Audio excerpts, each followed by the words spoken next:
Bismillahirrahmanirrahim. Assalamualaikum warahmatullahi wabarakatuh. Apa kabar semuanya? Tidak ada nikmat yang paling besar kecuali nikmat iman dan Islam. Kalau ada orang hidup tapi tidak beriman, matinya dimakan cacing tanah, betul? Kaya, punya duit banyak, punya jabatan, sawahnya seluas mata memandang, rumahnya sebesar lapangan sepak bola. Mati apa tidak mati? Mati. Dan kalau sudah mati dimakan cacing tanah. Yang kekal abadi menghantar ke surga hanya iman dan Islam. Maka kita syukuri nikmat iman Islam ini dengan ucapan Alhamdulillahi Rabbil Alamin. Yang membuat kita beriman adalah dia patah giginya, berdarah pelipisnya, cinta kepada kita. Tidak dia minta malaikat untuk meratakan dunia ini dengan tanah, tapi dia minta supaya hidayah itu sampai ke Lampung. Maka kita balas kebaikannya dengan mengucapkan salawat Allahumma sholli ala Sayyidina Muhammad wa ala ali Sayyidina Muhammad. Salawat kita dari Lampung dibawa sampai ke makam Nabi Muhammad di Masjid Nabawi. Inilah salawat dari umatmu wahai Muhammad sallallahu alaihi wasallam. Dari mana salawat ini datang wahai para malaikat? Salawat ini datang dari Lampung. Belum masuk lontong sayur lagi, belum masuk nasi uduk lagi, tapi sudah salawat keluar dari mulutnya. Maka kita semua mendapatkan syafaatnya nanti insyaallah. Amin ya rabbal alamin. Dialah yang mengajarkan kepada kita, idza sa'altumullah, kalau kamu minta kepada Allah, kalau kamu berdoa kepada Allah, kalau kamu mohon kepada Allah, fas'aluhul firdaus, mintalah masuk ke dalam al-firdaus. Dan alhamdulillah, inilah orang yang belum mati sudah masuk firdaus. Banyak orang mati dulu baru masuk firdaus, tapi di Lampung sebelum mati sudah masuk di firdaus. Idza sa'altumullah, kalau kamu minta kepada Allah, kalau kamu berdoa kepada Allah, mintalah supaya masuk dalam surga jannatul. What is in a name? Apalah arti sebuah nama? Nama itu ada artinya. Ini dikasih nama Al-Firdaus supaya kita semuanya masuk ke dalam surga jannatul Firdaus. Nanti Abdul Somad kalau ditanya sama malaikat, hai Abdul Somad, maukah engkau masuk ke surga Firdaus? Aku sudah pernah ya malaikat, waktu di Lampung. Tapi aku mau yang aslinya. Insya Allah semua kita nanti masuk dalam surga jannatul Firdaus. Semua yang hadir subuh ini dipersilakan malaikat. Salamun qaulan, salamun selamat, qaulan ucapan, min Rabbir Rahim, dari Allah Subhanahu wa taala. Semuanya masuk ke dalam surga jannatul Firdaus. Tapi begitu terkejutnya orang Lampung, begitu sampai ke jannatul Firdaus, mereka terkejut. Mereka lihat di dalam sudah ada saya duduk duluan. Amin. Itu doa saya. Cara berdoanya begitu. Bagi yang nggak setuju ya nggak apa-apa. Setuju? Insya Allah semuanya masuk dalam surga. Man qala la ilaha illallah Muhammadur Rasulullah dakhalal jannah. Siapa yang mengucapkan la ilaha illallah Muhammadur Rasulullah, maka dia pasti masuk surga. Percaya atau tak percaya? Yang nggak percaya terserah. Tengok aja nanti masuk neraka. Saya yakin 1000%, karena yang mengucapkan itu wa ma yantiqu anil hawa in huwa illa wahyun yuha. Bapak Ibu mau punya anak kaya? Bapak Ibu mau punya anak kaya? Bapak Ibu mau punya anak punya jabatan tinggi? Bapak Ibu mau anaknya ganteng tapi sakau? Bapak Ibu mau anaknya kaya raya, mobilnya megah? Bapak Ibu mau rumah anaknya mewah? mau mobilnya mahal, tapi kena LGBT. Maka cara menyelamatkan anak kita tidak lain, tidak bukan, benteng terakhir menyelamatkan anak kita adalah dengan masuk pesantren. Daftarkan anak Anda segera ke pesantren Firdaus sebelum tanggal penutupan berikut ini.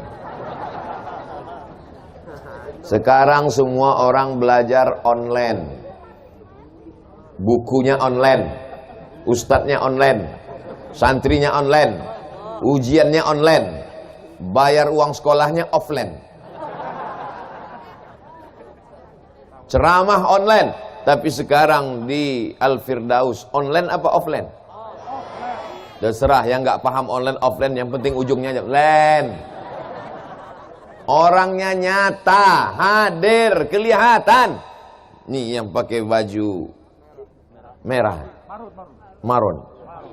Terserahlah mau marun mau merah. Yang penting ganteng-ganteng semuanya. Wajahnya ganteng, bekas wudu, buah dari sholat tahajud tadi malam. Tahajud tadi malam. Tidak ada santri yang tidak tahajud. Kalau bukan tahajud, bukan santri. Oleh sebab itu mereka ini di sini dididik. Di pondok pesantren mereka dididik dari mulai mau tidur sampai bangun tidur. Itulah yang tidak sanggup dilakukan oleh orang tua sekarang. Sanggup bapak ibu mengawal, mengontrol anaknya 24 jam? Sanggup? Mana sanggup? Ibu sibuk, wanita karir, bapak cari nafkah, pergi pagi pulang petang, peras keringat, banting tulang, tunggang langgang, lintang pukang. Maka yang bisa mengontrol anak-anak ini dari mulai cara tidurnya miring ke kanan ke arah kiblat, bismika Allahumma ahya wa amut, sampai cara makannya tangan kanan, sampai cara nya tidak boleh menghadap ke kiblat, sampai cara masuk WC-nya kaki kiri duluan, keluar tangan kaki kanan. Maka yang bisa mendidik itu adalah para kiai di pondok pesantren. Kita doakan para kiai panjang umur, sehat badan. Bapak ibu melahirkan anak-anak ini, bapak yang mencari nafkah, ibu yang mengandung 9 bulan 10 hari. Betul? Di Lampung mengandung masih 9 bulan 10 hari. Alhamdulillah. Di tempat lain sekarang sudah franchise. Cabang-cabang udah cepat aja. Sudah semuanya berproses begitu cepat. Nikah Januari, April lahir. Mereka ini dididik oleh pesantren. Memang yang mengandung ibu, yang menyusukan ibu, tapi yang mendidik adalah para alim ulama kita di pesantren Al-Firdaus. Maka guru-guru ini bukan lawan ibu. Ini banyak orang tua sekarang menganggap guru itu lawan. Kalau menjenguk anak ke sekolah, ke pesantren, dia tanya, mana telingamu yang dijewer guru, biar aku balas telinganya, aku balas jewer juga. Kalau menjenguk anak ditanya, mana kulitmu yang lebam, yang biru, yang dipukul, mau aku balas. Bukan begitu.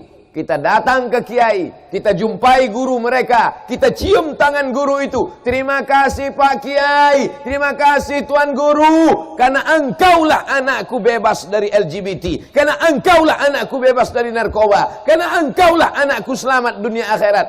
Karena guru, kita tidak bisa menggaji guru. Ada yang sanggup menggaji guru? Tidak ada. Lalu apa yang kita bayar itu hanya sekedar simbol saja. Guru inilah yang sudah mengajarkan. Guru digugu dan ditiru. Guru itu tidak semuanya ditiru. Dari mulai cara berpakaiannya. Jadi kami ikut cara berpakaian Ustadz Somad yang aneh pagi ini. Di mana-mana Ustadz Somad ceramah biasa pakai celana biasa, pakai sarung, pakai baju koko. Saya yakin dan percaya dari tatapan matamu kulihat ada tanda tanya.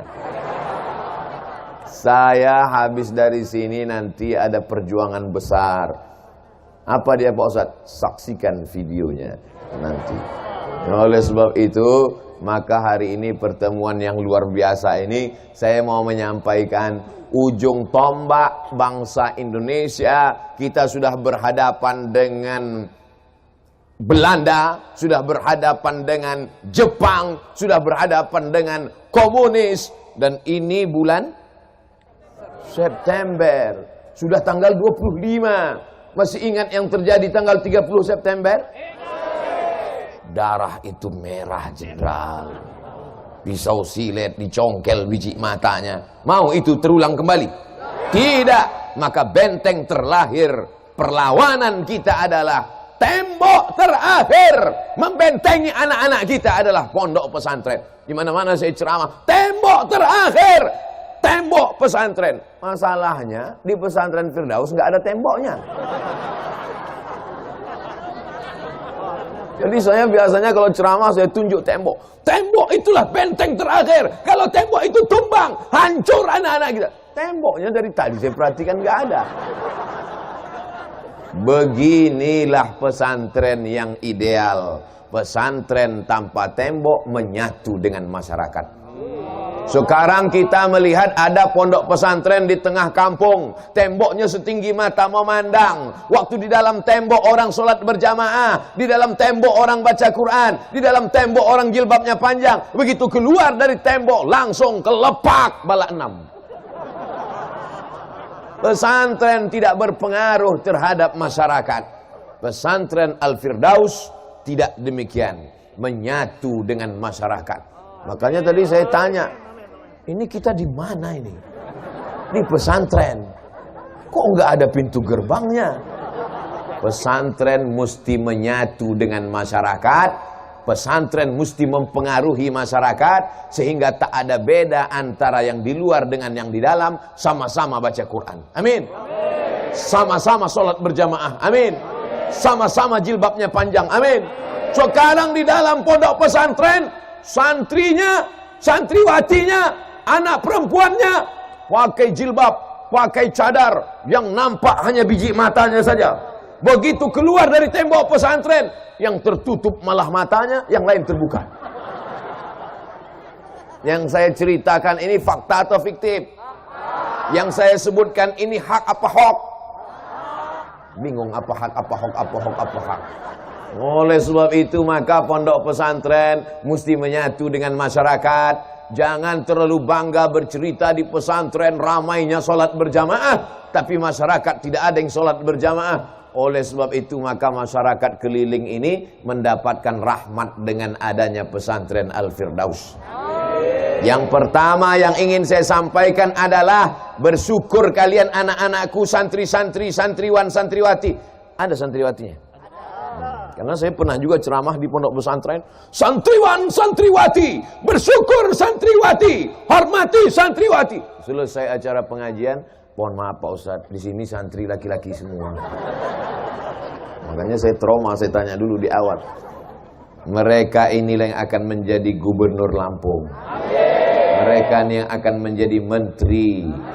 Mereka ini yang akan jadi tentara. Mereka ini yang akan jadi polisi. Mereka ini akan jadi supir angkot. Enggak ada yang mengaminkan satupun. Memang mereka supir angkot, tapi seluruh angkot di Lampung dia yang punya. Tadi enggak ada yang mengaminkan. Ternyata setelah kaya semua setuju. Mereka akan menjadi entrepreneur, usahawan, bisnismen. Anak-anak ini kita tidak tahu bakatnya apa. Maka dari sekarang ada bakatnya kemana-mana, bawa obeng, buka bengkel. Entrepreneur, jangan paksakan. Kalau dia tidak mau sekolah, jangan paksa sekolah. Yang penting tamat pesantren, terserah setelah itu. Kau mau S1 nak? Iya, kita kirim ke Al-Azhar Kairo Mesir. Amin. Aku mau ngaji kitab nak? Kita kirim ke Darul Mustafa Hadramaut Tarim. Amin. Aku mau S2, S3, kita kirim kemanapun sejauh mata memandang, dia akan terbang. Di hari petang dia akan pulang membangun Lampung menjadi baldatun thayyibatun wa rabbun ghafur. Abdul Somad keliling ke sana kemari, keliling ke sana kemari, nanti kalau mati gimana? Ya mati aja. Saya tidak akan pernah berduka kalau mati. Kenapa? Nanti kalau Ustaz Somad mati, siapa yang menggantikan? 1 juta anak Lampung akan siap menggantikan Abdul Somad. Betul? Nanti setelah mati. Jangan pernah takut siapa yang akan melanjutkan perjuangan ini di masa akan datang. Anak-anak muda yang sehat inilah yang akan menggantikan kita semua Bapak Ibu. Kita ini semua akan mati. Diabetes? mati. Jantung koroner, mati. Kanker otak, mati. Covid, belum tentu. Kalau banyak minum obat kayu putih, kabarnya obat Covid itu kayu putih. Diambil ke tisu, disedot, nggak juga mempan, mati Covid. Tetap ikut protokol kesehatan. Hand sanitizer, tadi saya cuci tangan duluan. Dulu setiap cuci tangan makan. Sekarang bolak-balik cuci tangan, nggak makan-makan. Tetap pakai masker. Lihat ibu-ibu semua pakai masker, bapak-bapak pakai masker. Ustaz Somad kalau nggak pakai masker, kalau saya pakai masker ceramahnya nggak jelas. Apa kata Ustaz? Itu maka saya buka, tapi masker tetap ada. Insya Allah semuanya dalam lindungan Allah Subhanahu wa ta'ala. Benteng terakhir mempertahankan iman dan Islam anak-anak kita adalah pondok pesantren. Andai mereka lulus dari pondok pesantren Al-Firdaus nanti, amin. Lalu mereka ikut tes polisi dan tentara, lulus apa enggak lulus? Lulus. Kenapa lulus? Karena dada mereka bersih, enggak ada asap rokok. Yang lain pas diperiksa,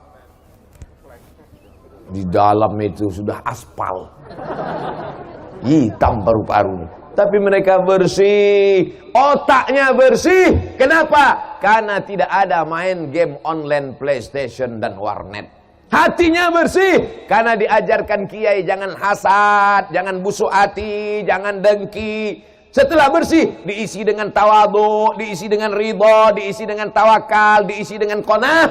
Dan setiap pagi diisi dengan afdhaluz zikri fa'lam annahu la ilaha illallah, la ilaha illallah, la ilaha illallah, kalimatu haqqin 'alaiha nahya wa 'alaiha namutu wa biha nub'atsu insyaallah taala minal aminin.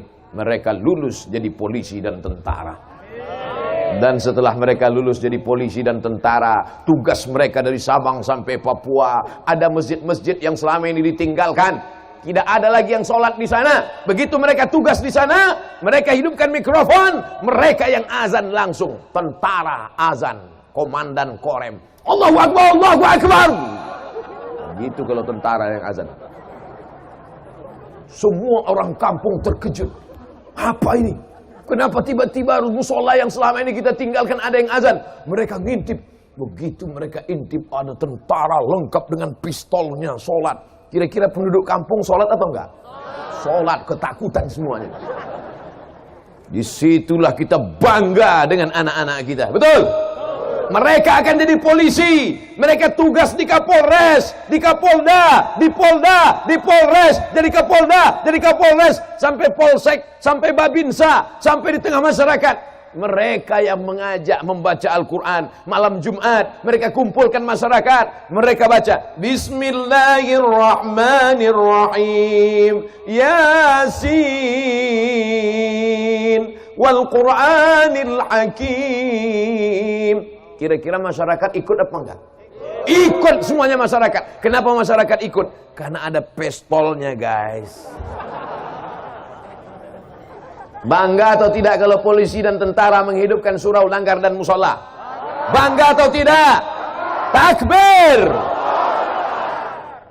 Tetap cinta negara kesatuan Republik Indonesia. Jangan benturkan antara takbir dengan la ilaha illallah dengan Pancasila. Kenapa? Karena yang memperjuangkan Pancasila, yang memperjuangkan NKRI adalah mereka dulu yang meneriakkan Allahu Akbar mengusir Belanda. Betul? Apa teriakan Bung Tomo dulu ketika mengusir Belanda? Apa teriakan dulu ketika mereka mengusir Jepang? Allahu Akbar. Teriakan mereka adalah Allahu Akbar, serbu. Lari pontang-panting itu Belanda. Tinggal terong Belanda. Betul? Oleh sebab itu santri-santri ini harus semangat, harus sehat. Jadi jangan bayangan orang santriwan itu pakai sarung, pakai peci, gayanya lotoy leo, lunglai, lesu, gayanya mau mati aja. Santriwan santriwati adalah yang semangat luar biasa, betul? Sehat luar biasa. Nahu mantap, sorob mantap, balaghah mantap, ma'ani mantap, mantik mantap, bayarnya apalagi, tafsir ulumul Quran, tajwid arud qawafi, ulumul hadis, mustalah hadis, rijalul hadis. Tapi juga dalam kepalanya fisika, kimia, biologi, matematika, bahasa Inggris. Betul. Otak kiri, otak kanannya main. Nggak main otak main kan. Makanya anak pesantren itu anak yang paling pintar dan paling cerdas. Karena dalam kepalanya macam-macam ada pelajaran. Cuman masalahnya orang sekarang, kalau anaknya 3, mana yang paling bodoh, itu yang dimasukkan ke pesantren. Bukan begitu. Mana anak yang paling pintar, mana anak yang paling jenius, mana anak yang paling cerdas, mana anak yang paling smart. Itu yang dikirim ke pesantren. Itu yang akan memperjuangkan agama di masa akan datang. Betul? Kenapa perlu kalau bapak ibu punya anak 3, yang satu isi kepalanya 4 giga, yang satu ada 4 tera, masukkanlah yang 4 tera itu, 1 juta giga di kepalanya. Kenapa? Karena memang anak pesantren perlu space yang besar. Karena akan dimasukkan ke kepalanya 30 juz Al-Quran. Amin. Akan dimasukkan ke kepalanya Sahih Bukhari 7.275 hadis. Nanti setelah itu akan masuk dalam kepalanya Musnad Ahmad bin Hanbal 40.000 hadis. Sehingga anak-anak ini ketika dipejamkan mata, nampaknya Al-Fatihah, Al-Baqarah, Ali Imran, An-Nisa, Al-Ma'idah. Bukan macam kita, begitu pejam kepala, nampak ayam pop. Saudaraku yang dimuliakan Allah Subhanahu wa taala, siap memasukkan anaknya ke pesantren? Siap berpisah dengan anak-anaknya? Bapak yang bilang siap, ibu belum tentu. Dia yang mengandung 9 bulan 10 hari, mereka yang menyusukan anaknya 2 tahun, berpisah dengan anak itu berat, Dilan. Berat atau enggak berat, Bu? Berat. Tapi kalau ibu menyerahkan anak ke Al-Firdaus, serahkan dengan kiai. Pak Kiai, ini anakku, tolong didik, ajarkan dia la ilaha illallah, ajarkan dia sunnah Rasulullah, ajarkan dia menjadi pemimpin bangsa. Jangan tinggalkan anak di pesantren dengan urayan air mata. Siap? Tepuk bahunya. Selamat tinggal anakku, belajar yang betul, kau akan jadi pemimpin bangsa. Ibu akan pulang ke rumah. Gitu. Ini meninggalkan anak. Jangan nangis di depan anak. Emak saya dulu waktu meninggalkan saya di pesantren, tidak pernah sekalipun dia menangis di depan mata saya. Kau mesti belajar di sini. Kalau kau macam-macam, campakkan kau ke panti asuhan. Kau mesti belajar di sini. Kau mesti serius di sini. Kau mesti betul di sini supaya kau jadi orang. Ku tinggalkan kau di sini supaya kau jangan jadi hantu. Dia pun pulang. Kalau mau nangis, udah agak-agak jauh, udah cari pokok kayu, nangislah di situ, peganglah pokok kayu. Siap ibu-ibu? Nanti kita buatkan khusus. Pak Kiai tolong cari pokok kayu situ satu terus buat di situ tempat nangis. Jangan nangis di pesantren, jangan nangis di pintu pesantren. Dan anak-anakku jangan cengeng, jangan nanti sore-sore tiba-tiba galau. Pergi ke depan sawah. Sore-sore menjelang maghrib kau pergi ke depan sawah, bukan cuma lalat yang masuk, jin, setan, hantu, belau masuk. Oleh sebab itu yakinkan dirimu bahwa ayah dan ibumu adalah orang paling sayang kepadamu di dunia. Betul apa tidak? Sayang kepada anak bukan dibelikan motor. Ini banyak orang tua yang salah kaprah. Sayang sama anak, dibelikan motor. Anaknya pun suka hatinya saja. Semua dicopot. Lampu dicopot. Lampu sain dicopot. Kacanya dicopot. Semuanya dicopot. Knalpot dicopot. Remnya dicopot. Akhirnya motor itu memanjat ke tiang listrik. Lewat di musola. Semua orang di musola mengutuk semuanya. Semua orang di musola mendoakan dia supaya mati semuanya. Ghairil maghdubi 'alaihim waladdallin.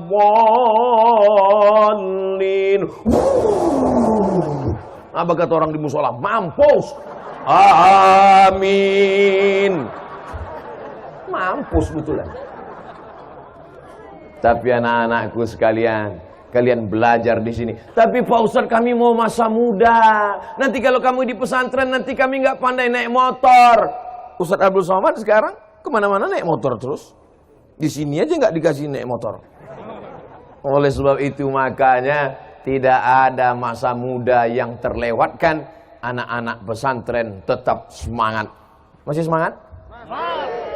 Ustadz Somad mulai ceramah tadi 5:30. Sekarang sudah jam 6:05. Waktu kita 25 menit lagi. Dimanapun ceramah tetap 600 ml. Oh, 2 botol pagi ini. Ada susu lagi.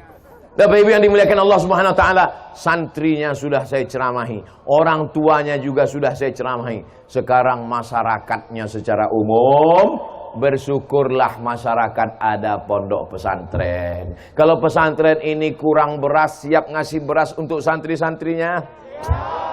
Datang kemari bawakan beras. Kiai nggak perlu beras karena kiai tak makan banyak puasa Senin Kamis. Pak Kiai, ini untuk santri. Beras yang kau makan penuh rice cooker busuk. Betul. Beras yang dimakan itu busuk kan? Ma'akal tafa'afnaita yang kau makan busuk. Wa malabis tafa'ablaita yang kau pakai lapuk. Wa matasoddaqta yang kau sedekahkan. Itu yang akan kekal abadi. Pondok pesantren kalau kurang kelas datang kemari. Temui Pak Kiai. Temui guru. Pak Kiai, mana yang kerasnya kurang? Saya mau lihat. Apalagi yang kurang Pak Kiai? Semen berapa sak? Batu bata berapa?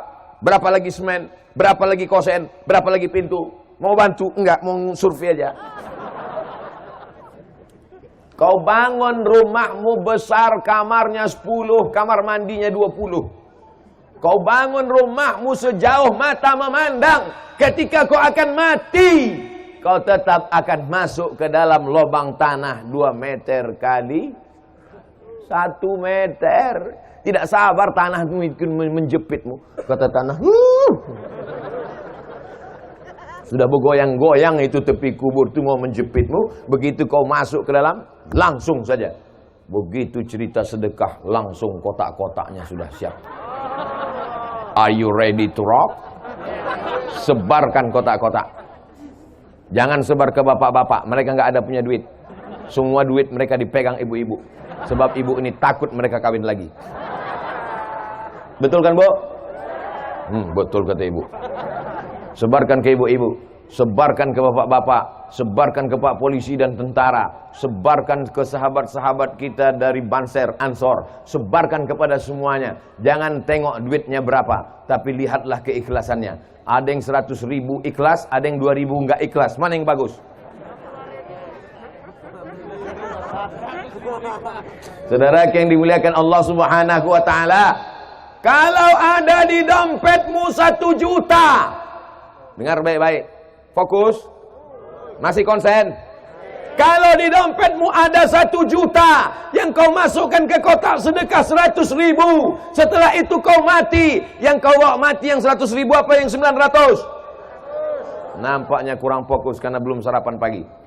Kalau di dompetmu ada 100, saya pula enggak fokus.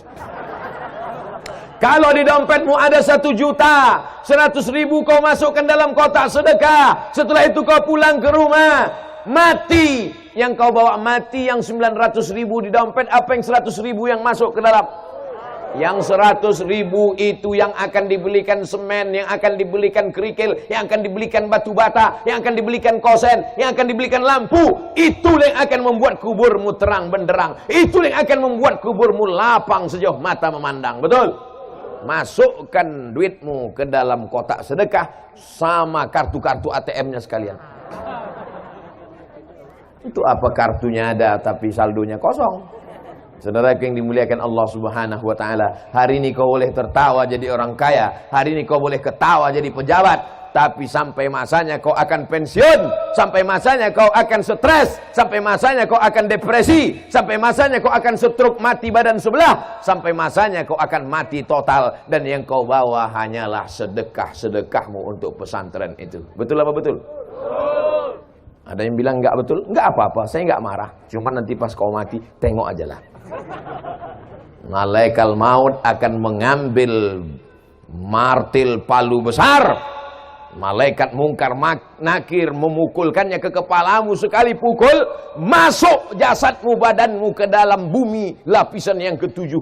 Setelah itu diangkat lagi ke atas, dipukulkan lagi, masuk ke lapisan bumi yang ketujuh, naik lagi ke atas. Berapa lama proses itu? Sampai hari kiamat. Makanya tadi sebelum salam kita minta, Allahumma inni a'udzubika min adzabi jahannam, amin, wa min azabil qabri. Makanya kita kalau lewat di kubur mengucapkan salam, assalamualaikum ya ahlad diyar minal mu'minin wa inna insyaallah bikum lahiqun yarhamullahu mustaqdimin wal mustakhirin nasallallahu lana wa lakumul afiyah. Selamatkan orang yang ada di kubur ini dari azabku. Dan di antara yang menyelamatkan azab kubur adalah sedekah. Insyaallah yang memasukkan uang 100.000 ke kotak selamat dari azab kubur. Amin. Yang 2.000 ragu saya. Astaghfirullah Rabbal baraya, astaghfirullah minal khataya, astaghfirullah Rabbal baraya, astaghfirullah minal khataya. Yang enggak punya dosa tolong angkat tangan. Yang enggak punya dosa itu 3. Yang pertama anis sobi hatta yahtalim, anak kecil sampai akil balik. Yang kedua anil naim hatta yastayqiz, orang tidur sampai bangun. Yang ketiga anil majnun hatta yafiq, orang rumah sakit jiwa sampai sembuh. Anak kecil sudah akil balik, yang tidur sudah bangun semua. Tinggal yang alternatif yang ketiga. Tidak ada cara lain untuk mencatat amal kecuali dengan sedekah. Idza matal insan, kalau manusia mati, inqata'a, putus amalnya. Tapi ada yang tetap mengalir, sedekahun jariyah. Siapa dulu yang menginfakkan, mewakafkan tanah untuk masjid? Ini masjid. Siapa dulu yang mewakafkan tanah untuk masjid? Sampai hari kiamat akan tetap ada orang sholat di masjid ini. Mengalirlah pahala ke makamnya. Siapa yang dulu mewakafkan tanah untuk kelas? Siapa dulu yang mewakafkan tanah untuk pesantren? Awalnya tanah itu untuk tanam padi. Awalnya tanah itu hanya tanah hutan. Tapi ketika diwakafkan, maka dia akan mengalir sampai hari kiamat. Tanah wakaf la yuhabu, tidak boleh dihibahkan. La yurasu, tidak boleh diwariskan. Yuba'u, tidak boleh diperjualbelikan. Betul?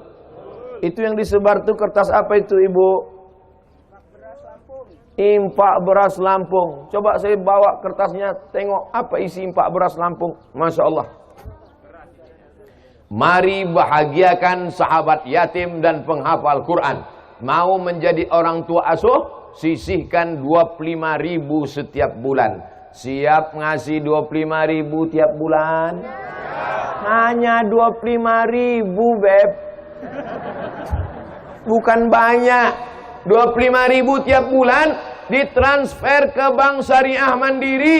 Kodenya 451 7999 665227. Gerakan Impak Beras Lampung. Datang ke kantor. Dan sekarang alhamdulillah di Lampung sudah terkumpul tiap bulan 5 ton beras. Banyak apa enggak 5 ton itu? Banyak apa enggak? Tapi saya bulan lalu ke Yogyakarta sudah terkumpul 40 ton. Di Bandung 90 ton. 5 ton masih banyak apa dikit? Tadi katanya banyak. Insya Allah setelah kita iklankan ini, Lampung akan mengalahkan Yogyakarta dan Bandung. Berlomba-lomba dalam kebaikan. Diminta 25.000, ternyata mereka kirim 250.000. Ternyata banyak yang gak setuju. Diminta 25.000, mereka transfer 2,5 juta. Amin. Itulah yang akan mengalir. Setiap anak yatim yang memakannya, maka dikirimkan langsung. Kalau mau datang langsung bawa beras ke Gang Anggrek, Dusun Gunung Mas, RT 002, RW 001, Haji Mena, Natar, Lampung Selatan, Indonesia. Abdul Somad tidak ada keuntungan apapun dari beras-beras ini. murni semuanya akan disalurkan ke pondok-pondok pesantren fakir miskin, anak yatim dan du'afa. Satu butir beras yang masuk ke mulut mereka, pahalanya mengalir untuk Abdul Somad. Banyak yang gak setuju. Bapak Ibu yang dimuliakan Allah Subhanahu wa taala, man sanna fil islami sunnatan hasanatan, siapa yang membuat tradisi yang baik, falahu ajruha, dia dapat pahalanya, wa ajru man amila biha. Setelah dia meninggal dunia, disalurkan tiap bulan 25.000 menjadi 5 ton, menjadi 10 ton, menjadi 40 ton, menjadi 100 ton dalam 2021 insyaallah. Amin. Akhirnya pondok-pondok pesantren yang selama ini ngutang demi untuk makan santriwan santriwati yang fakir, yang duafa, maka tertutupilah kebutuhan ini semua. Maka semua orang Lampung mendapatkan rahmatnya. Lampung akan tetap menjadi baldatun thayyibatun wa rabbun ghafur.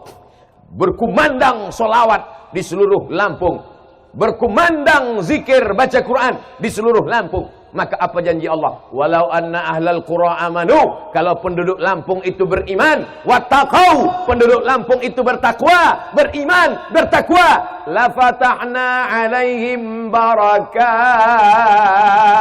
kami akan bukakan barokah-barokah dari langit, turun hujan, kelapa-kelapa pun lebat, durian-durian pun lebat. Ada pokok durian? Pisang-pisang pun lebat, padi-padi pun lebat.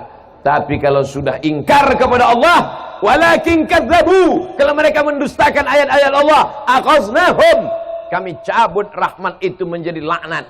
Mau rahmat di Lampung ini berubah menjadi laknat? Kalau mau, na'udzubillah. Kalau tak mau berubah menjadi laknat, maka tetap ramaikan masjid, surau, langgar, musola dengan solat berjamaah. Ramaikan subuh dengan istighfar. Alhamdulillah, tadi di dekat hotel penginapan, belum lagi azan subuh, sudah ada pengajian. Di mana-mana pengajian setelah subuh. Tiba-tiba saya dengar ada pengajian. Loh, hebatnya Lampung. Ada pengajian. Begitu keluar dari hotel, kok pengajiannya nggak berhenti-berhenti? Rupanya kaset. Kaset Ustaz Adi Hidayat diputar dekat hotel. Saudaraku yang dimuliakan Allah Subhanahu wa taala, masih syukur ada kaset di musola. Di beberapa masjid musola sekarang, pengalaman pribadi saya ketika pengalaman dana untuk Palestina, kami berangkat dari rumah jam 4 subuh, subuhnya jam 5, jam 5 kami berhenti di pinggir jalan, masuk ke musola, ke masjid, 2 kali berhenti, 2 kali masjidnya dikunci, digembok. Gak ada lagi orang sholat subuh, kaset pun gak hidup lagi. Di Lampung masih syukur kaset masih hidup. Di beberapa masjid sudah tidak ada. Untung gak ditulis di masjid, Masjid Al-Ikhlas, bukanya Jumat aja. Siapa yang akan meramaikan masjid itu? Siapa yang akan membuka masjid itu? Siapa yang akan memimpin sholat berjamaah di sana? Siapa yang akan baca Quran dan selawatan di sana? Santriwan santriwati pesantren Al-Firdaus. Tidak akan ada lagi masjid, surau, langgar yang kosong dari sholat berjamaah. Tapi santriwati-santriwati yang tidak bisa azan, santriwati-santriwati yang tidak bisa membaca Quran bersuara melengking seperti laki-laki, mereka akan tetap melahirkan mujahid-mujahid fisabilillah. An-nisa imadul bilad, perempuan itu tiang negara. Kenapa masjid ini bisa kokoh? Karena tiangnya kuat. Coba kalau masjid ini tiangnya dari batang pisang, sudah lama tumbang, betul? Kenapa Ustaz Somad bisa gagah berdiri tegak di sini? Karena tiang pentas ini besi. Coba kalau tiangnya dari batang singkong, sudah lama tumbang. Gagah perkasa, kenapa? Karena suara mikrofonnya kuat. Coba kalau suaranya tak keluar.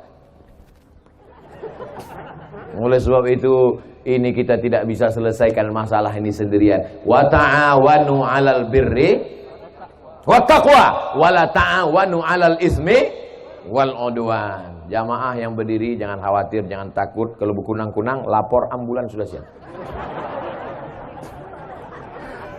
Inilah ceramah yang paling lengkap semuanya. Tentara ada, polisi ada, banser ada, Satpol PP ada, semuanya ada.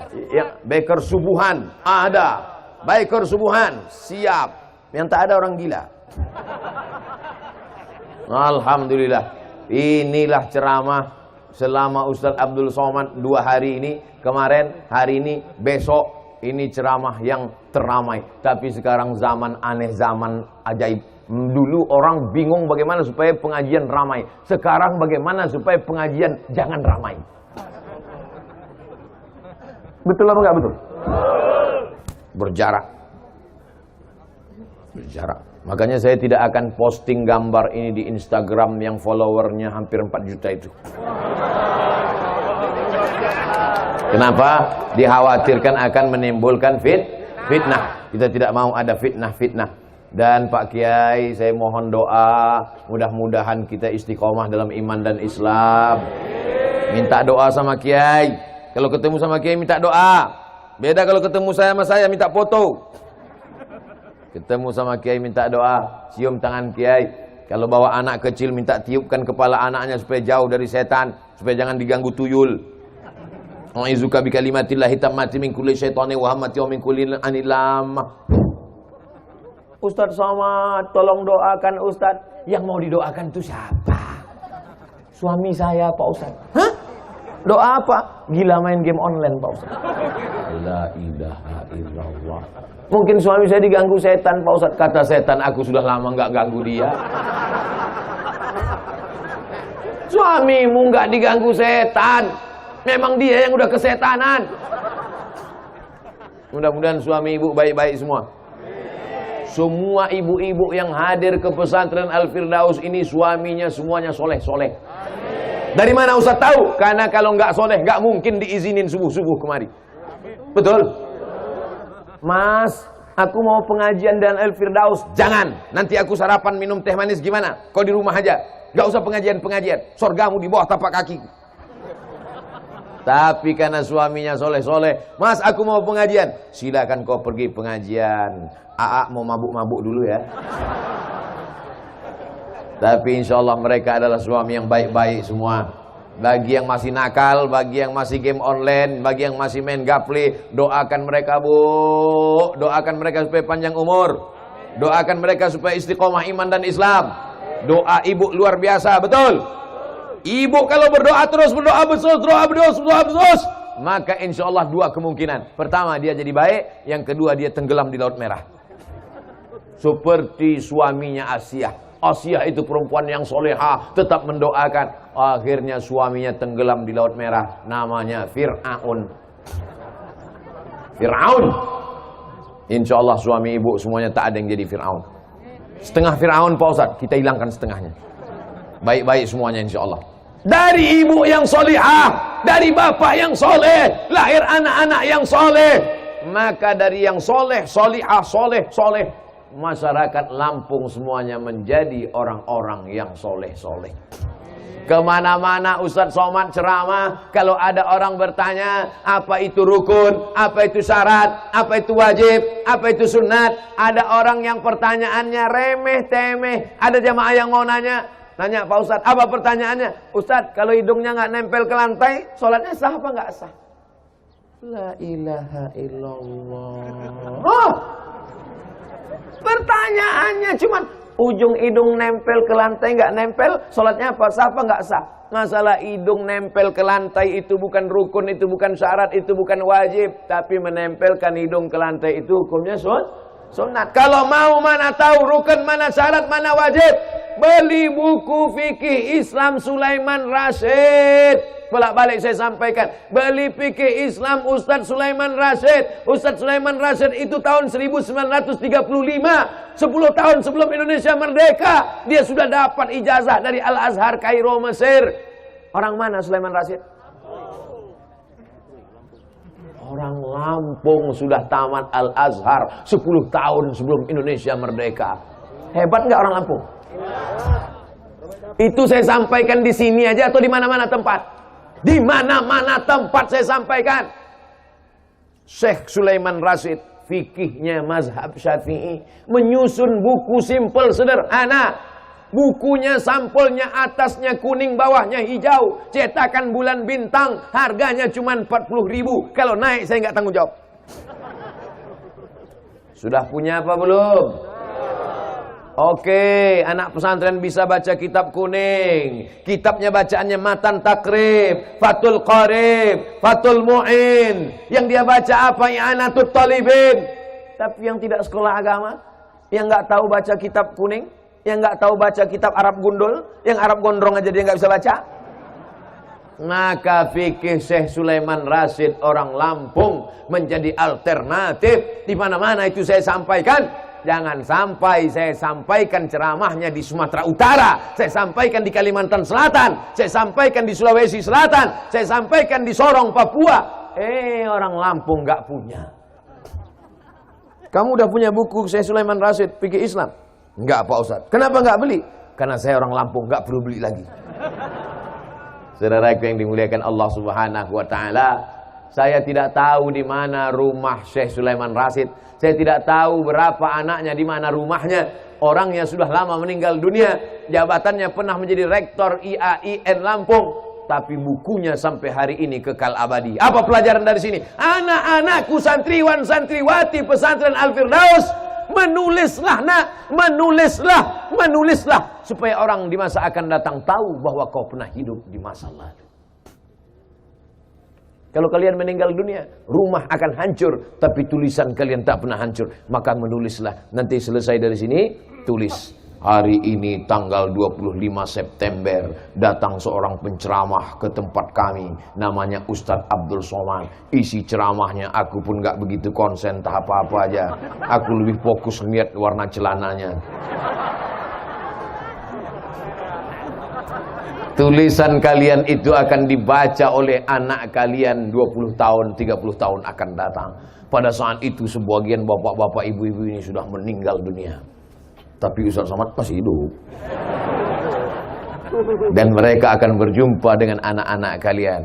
Ustaz Abdul Somad waktu itu bangga. Kenapa? Karena bapaknya soleh, alumni pesantren Al-Firdaus. Anak-anaknya pun juga akan melanjutkan perjuangan ini insyaAllah. Amin. Silih berganti, tongkat estafet dilanjutkan. Mati satu generasi. Pertamanya hijau, seperti tanaman padi, hijau. Setelah hijau, padi pun mulai menguning. Setelah menguning, dia pun dipetik, dituai. Setelah itu padi pun akan mati. Sekarang sedang hijau, sudah mulai menguning, sudah mulai lapuk. Sudah mulai. Ustadz kalau pas cerita lapuknya ke kami, oke, sudah mulai lapuk. Dan tak lama lagi akan mati. Teganya. Sekarang sedang hijau, sedang mekar-mekarnya padi, sedang hijau di tengah sawah. Tak lama lagi akan menguning. Setelah itu akan dituai, padi berubah menjadi beras. Setelah itu tanah pun akan mati. Begitulah siklus. Dulu yang mengisi Lampung ini nenek moyang kita. Nenek moyang kita mati digantikan oleh bapak ibu kita. Bapak ibu kita tua meninggal digantikan oleh kita. Dan kita pun tak lama lagi akan menghadap Allah. Putus asakah kita? Tidak. Karena anak cucu kita akan mewarisi Lampung tetap menjadi baldatun thayyibatun wa rabbun ghafur. Waktu memisahkan kita. 60 menit bersama orang soleh tak terasa. Betul? Kalian iyalah duduk. Aku berdiri dari tadi.